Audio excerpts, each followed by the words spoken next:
I'm Quita Culpepper with the headlines in Austin. The Texas National Guard is on standby to respond to protests against immigration and customs enforcement this weekend. Governor Greg Abbott readied those troops in the cities where they're already stationed. It comes after 13 people were arrested in Austin during anti-ICE demonstrations Monday night.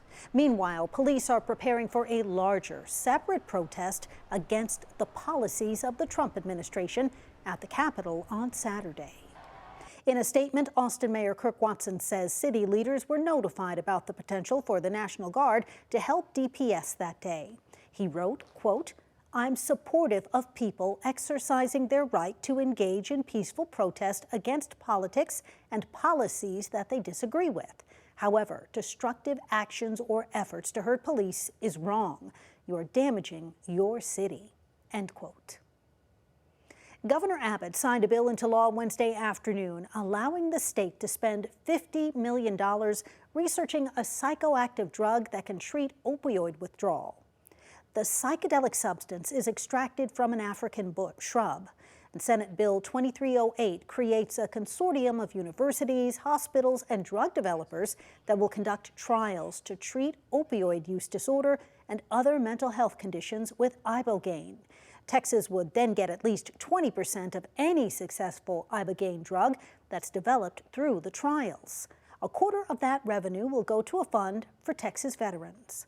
Governor Abbott says the investment makes Texas the global leader in psychedelic research.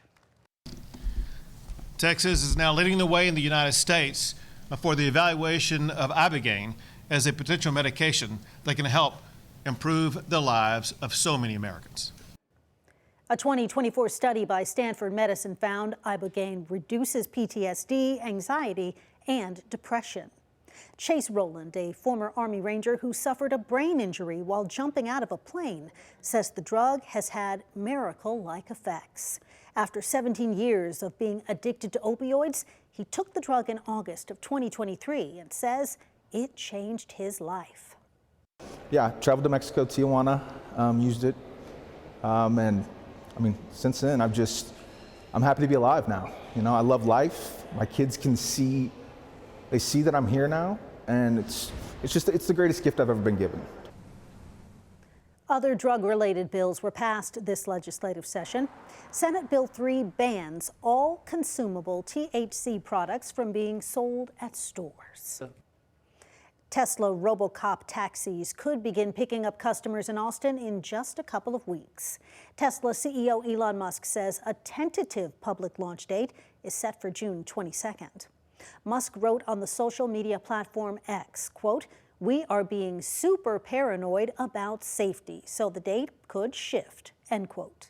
The company is currently testing the driverless Model Y taxis here in Austin. Musk reposted this video showing one of the vehicles driving on South Congress Avenue. Musk says the robotaxis will be geofenced to limit where they operate. The city of Austin still has a long way to go on its affordable housing goals. And at a town hall today, Austinites told city leaders they know about the struggle to find a place to live firsthand. Here's Kelsey Sanchez. Juliet Reese is sharing her struggle. I was denied. Right now, she's living in an affordable housing unit, paying a little over $500 per month. I'm enjoying it. But she says it wasn't an easy process. And the reasons for that was either I didn't make enough money or I had my criminal background. And so it was hard and difficult for me to get out there and get housing. And that's why people showed up to the Trinity Center Wednesday. They're all facing problems getting into affordable housing. They shouldn't be sleeping on the sidewalks, no. They shouldn't be sleeping in the woods. They should be able to go to their home and be comfortable and be safe. Vocal Texas Co-Director Paulette Saltini says affordable housing isn't reaching the most vulnerable Austinites who face barriers like evictions, criminal histories, and income requirements. I think we need to put our money where our mouth is as a city. Mayor Pro Tem Vanessa Fuentes says she wants to make affordable housing a priority for next year's bond election. In 2023, voters approved $350 million for affordable housing. So far, the city has committed $250 million for affordable housing developments. That's right. We have to do so much more. And for me, what's important for me is making sure that we continue to invest in affordable housing bonds. Back in 2017, the city set goals to add more affordable housing units as part of the Austin Strategic Housing Blueprint. A 2023 report showed out of the goal to build 20,000 affordable housing units for people earning 30% or below the median family income, only 426 units had been added. What is the goal at this point if we're so far behind? How do we get back to the original priority of building for poor Austinites? A priority the city hopes to address for these Austinites who just want a home they can afford. And that was Kelsey Sanchez reporting.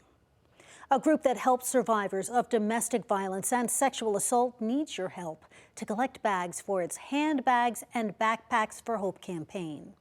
The Texas Advocacy Project has run its campaign for 17 years, providing new and gently used bags to survivors that have resources in them. They also include a discreet tag with the Advocacy Project's contact information inside, so people can call to get help if they need it. Advocacy Project CEO Heather Bellino says those bags give people a lifeline. We have been able to ship purses, diaper bags, backpacks to so many of our shelter partners throughout the state, to different medical health care providers that are also an access point for victims to find safety. So in doing so, we're able to make a coordinated community response, work together so that we can really wrap people in safety. The campaign will be going on until June 28th, and organizers hope to collect 5,000 bags.